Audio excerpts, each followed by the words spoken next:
Morning, everyone. Welcome to Ask the Expert, the award-winning daily series from 8:30 to 9 a.m. to help small businesses. If you have any questions, then please ask them in the comments in the live feed. And if you need any more advice, then go to the official Intuit QuickBooks SMB community group on Facebook. Accountants and business experts are on hand 24/7. So during this live session, we'll be running a poll. So please do engage with it, and we'll reveal all the answers at the end. And just a reminder, on the 3rd of March, you can attend Intuit QuickBooks virtual event, QuickBooks Connect.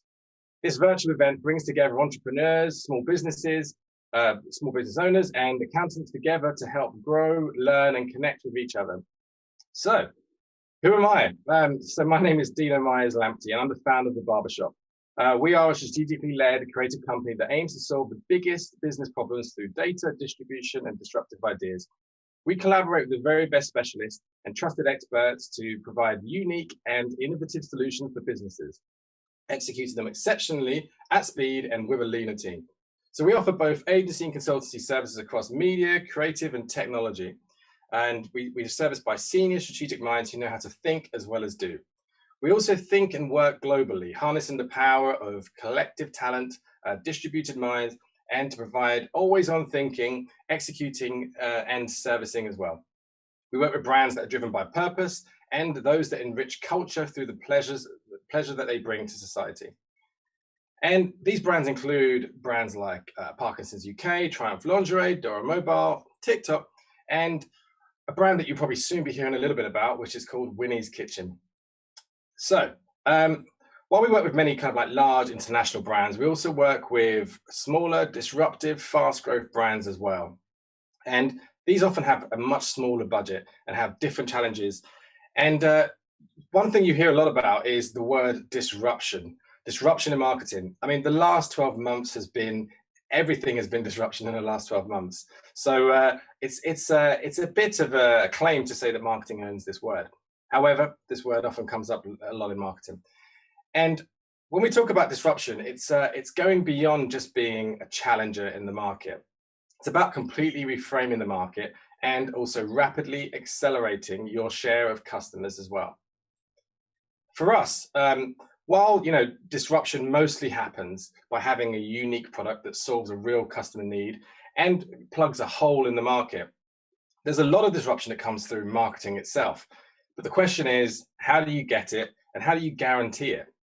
Well, here are some of the themes that we've discovered after working with brands in this position, but also after analyzing a lot of work and successful campaigns through the Global Effies Awards as well. So the first point I'd like to say is, this is the idea of how much you spend. So disruptive brands break the laws of share of voice and share of market. So what does this mean? Well, there's always a big question about how much you spend and should you spend on marketing and media. And most people often make the mistake of spending too little actually when they're chasing growth. And in media, much of digital spend is almost predictable income, but actually to really accelerate and jump beyond your expected return, you have to spend a little bit more than your market share. So there's often lots of different kind of ways of deciding a budget, zero-based budget planning or evidence-based planning, reach and frequency theories as well, in terms of how many people you're going to be reaching and how many times and what you're expecting them to do from it. But actually, when it comes to disruptive marketing, typically we find that brands that grow faster than the market actually outspend their expected amounts as well. They're spending far more than you'd actually expect them to invest in the market, and they're getting a disproportionate share for their equivalent size. So yes, you have to have a unique message. However, you also need to be able to spend a little bit more to punch above your weight and leave a lasting kind of message in the minds of customers, because spend alone and messaging alone doesn't just do it. You've got to think about the combination of messaging and media and making sure that you're spending above to get noticed. And even in this current climate that we're in, I think it's even harder to stand out actually because of the logistics and the way things are working with us. So it's spend and media is that much more important. The second point, okay, so they focus on the short term and succeed in the long term. So what do we mean by this? Well, The IPA, together with Les Binet and Peter Field, have done some excellent research in the past, and there's a great paper called The Long and Short of It. And I highly recommend that you try and get a copy and read it. This looks into how brands spend over the short term, but also the effects that it has on the long term. Businesses often focus too much on the short term, and often the advice that we're giving businesses is looked forward to the long term. Think about branding and marketing that can last. But when we actually analyze disruptive brands, we actually don't find that this is necessarily their focus. Their focus tends to be really quite on the short term, but actually they do have ideas that, while they're planning for short-term returns, have lasting effects. And these lasting effects go longer than you expect, because actually they're great ideas at the heart that they stick with and actually have disproportionately large and surprising effects. So the advice really is yes, focus on your short term, but actually you need to think about short-term ideas that will stand the test of time and last into the long term. The third point is about disruptive brands. So in terms of disruptive brands and the category that they're in and how they challenge the category. This is about the stories they tell. So what we found is disruptive brands really explain the product in the category, but in a challenging way. So they explain what the service or the product is that they're providing, but they reframe the way in which it's been presented. A great example of this is a brand like Airbnb, which ultimately was providing a service that had always been provided for many years in terms of accommodation in location. But actually what they did is they reframed the idea of what you do when you're in that location, why you're there, why you're existing. Rather than just going to visit, you're going to actually be a local yourself and live like a local, live in someone's house and someone's property, and the advantage of that. So the fourth thing is that actually TV and longer form content is actually a really powerful platform for disruptors to communicate their ideas. As we've mentioned, in terms of the importance of reframing the story in your category and telling a different story, that demands time. That demands a little bit more engagement with the customer to explain what you mean by reframing the category and how you're doing things differently. And I think this is a really interesting point, because a lot of formats that we use, that we're tempted to use, which are very successful formats, whether it's like Google PPC or kind of Facebook advertising, doesn't necessarily always give us the platform to tell that long form story. So we've got to think about other channels and other media that we can actually do that within. And I mean, a good example of that is just something like podcasts, for example, which are a growing platform, but allow you just to have a little bit more time with the customer to explain your point of difference as well. The final point, well, they have a leader that leads with purpose. This is also a theme as well, actually. A lot of brands, when you start off as a business, you often rush to market with your product. You have an incredible product, you take it to market, and it starts to sell, and you're getting success. And what we find is that often brands rise really quickly, and then they turn around and go, hang on a minute, we haven't sorted out our values. What kind of brand are we? And have these kind of existential kind of questions. And these questions are really important to answer as you scale and go into the mass and the majority. And you go past those kind of innovators and early majority that have sought you out in the first place, that bought you for rational reasons because they thought you were better than the competition. You quickly get to a stage where there's a lot of people in the market that don't know why you're better and don't have a real reason to change. And they've got choices. They see it as the market is filled with choices. There's always a lot of choices. So what do they do in that instance? Well, they look towards brands that have value alignment and things that they believe in as well. And they also look towards leaders that they can be inspired by and they can trust. So this is a really interesting point, because there's this constant kind of like battle between trying to work out what kind of brand personality you should have. And it often works very well for disruptive brands when they have a strong leader who really knows what they're there to do, what problem they're there to solve in the world, why they're existing, and they're really focused and laser focused on that mission and that goal. And I think then it's really easy to brand and to behave really quite naturally, and that kind of like spreads throughout the whole culture of the company. And if you've got a good leader with good values and a good purpose at heart, then that shines through to the customer. If, on the other hand, it goes the other way and the leader isn't necessarily the best and most inspiring figure, then I think it can also go the wrong way.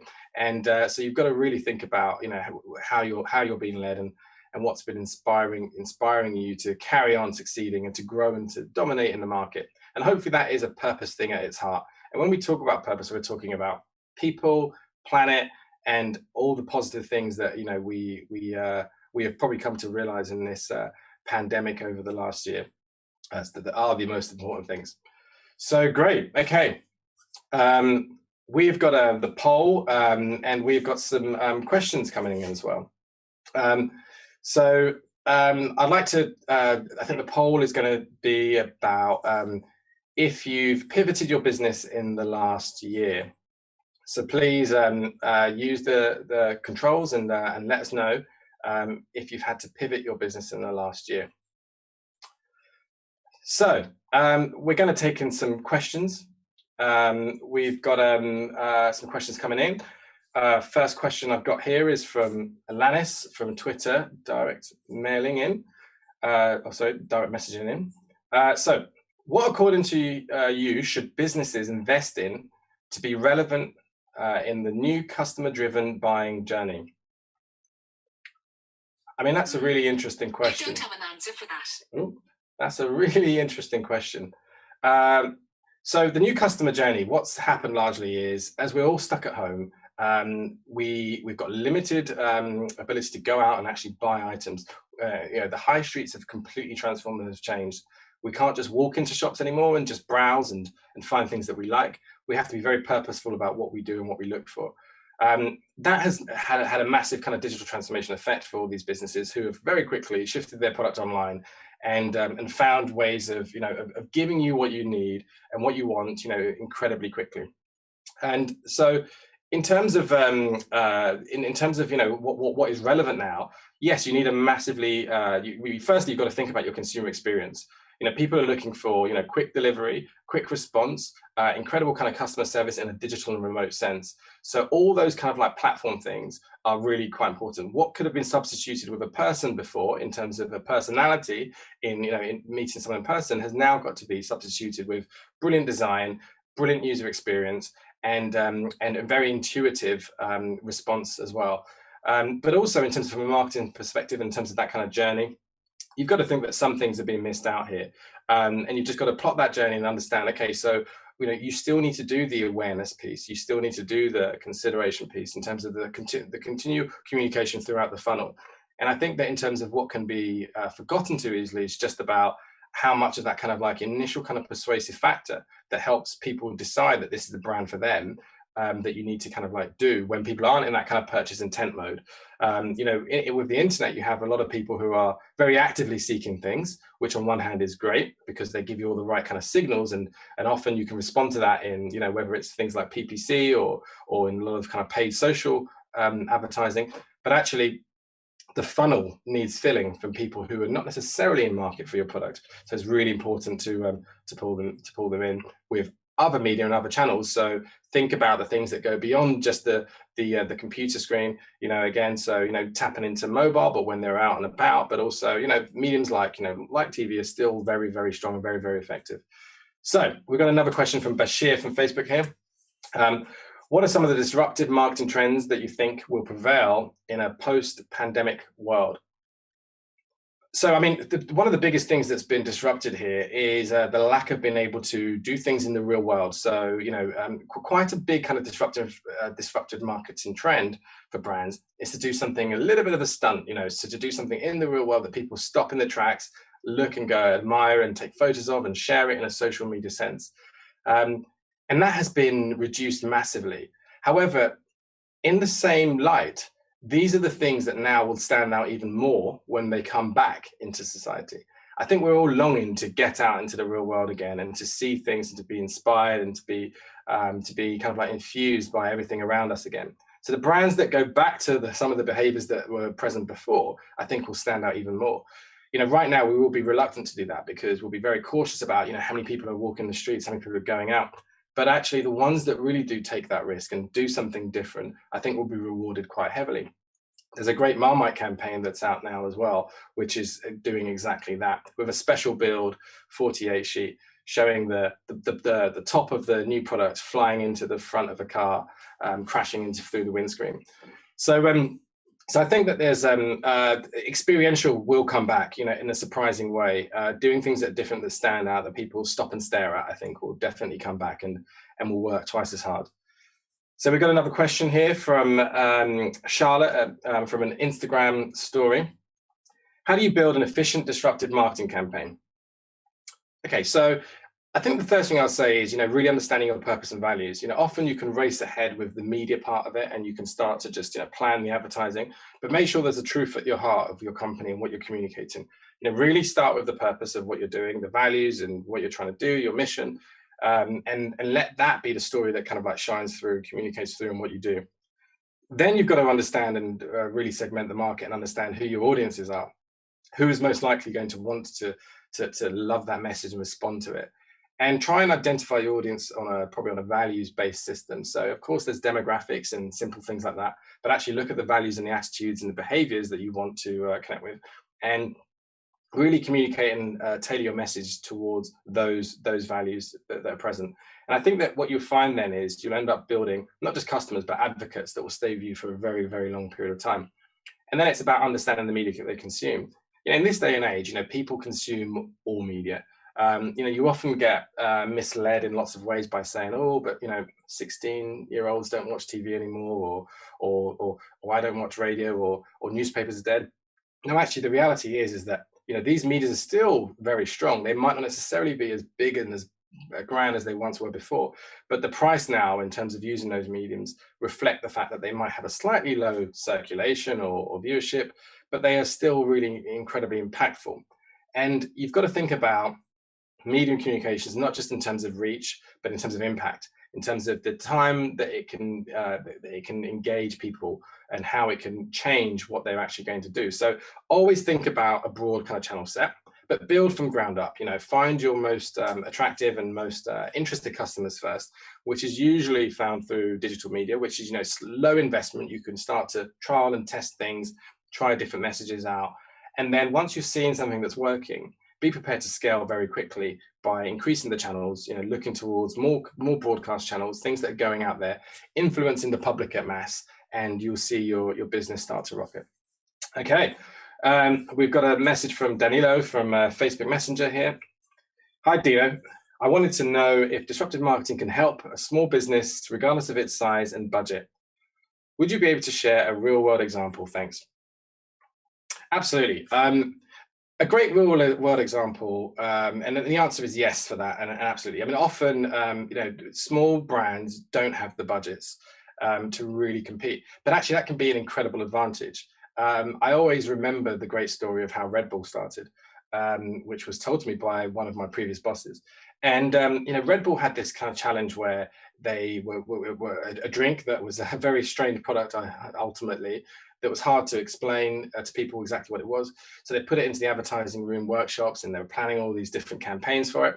And then they ran out of time. They ran out of time for when they wanted to launch. The product was going to go off if they hadn't got it out there. So actually they pivoted in the instance and actually started to go, right, let's just get out onto the streets. Let's give it out. Let's turn up at events and let's give the product out, get people to sample it. So they went overly heavy on the sampling side of things and just got people to trial it. But with that, they started to get creative about how they were sampling. In creating the cars with the big cans on the top, in a real kind of standout, different way that made them draw attention towards them and go, what is this product? I've got to try it. And that became the pattern of how they did things in time to come. It became part of their DNA to be this kind of disruptive, let's do things differently, let's get out there and just be part of the event, part of the culture.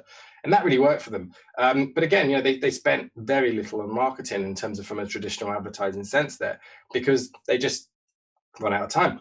Other brands, it's a much more kind of conscious point because they haven't got the budgets. So charities are often in that camp. And I think a great campaign was by Calm. The campaign for Living Miserably is a great example, who did a partnership with ITV for the fact that it was called Project 84. And it was for the terrible fact that 84 men die each week in the UK. And they represented this not with a big kind of advertising campaign, but by engaging with some of the families that had lost their relatives, and creating sculptures that they placed on the top of the ITV building, which then featured on the news and This Morning, and it got an incredible amount of PR and publicity. and therefore, as a result of it, an incredible amount of donations and, more importantly, attention to the cause and what was happening. So, often when you're thinking with constraints, it can lead to a very disruptive campaign that can often punch above its weight, because you're thinking about, how can this be newsworthy? How can this be something that people are genuinely going to want to talk about? And often money and media can be the easy shortcut that can almost stop you from thinking about some of those, really disruptive ideas. So it can definitely work really well for brands. Okay, we've got another question here. I'm going to pick the question from Clayton from Instagram DM. Hi, Dino. If you had one piece of advice for someone just starting out building a company, what would it be? That's a really great question. And my piece of advice would be really think of all the things that you can get for free. So often when I advise and I speak to businesses, they're often on this investment journey. And it's much publicized in terms of in our press and our news, always about startups and investment and raising capital and raising funds. Yes, funds are important, but they can often be a distraction. Often I see people going too far down, spending too much of their own talent and time just trying to raise money, trying to get that funding to do something with it. And often I think I'm amazed by the successful businesses that are out there that have really worked their networks and have got access to incredible people who are doing things for a fraction of the price, or for even for free, that often that investment that they're trying to raise would have had to pay for. And I think this is the real kind of hidden advantage in business.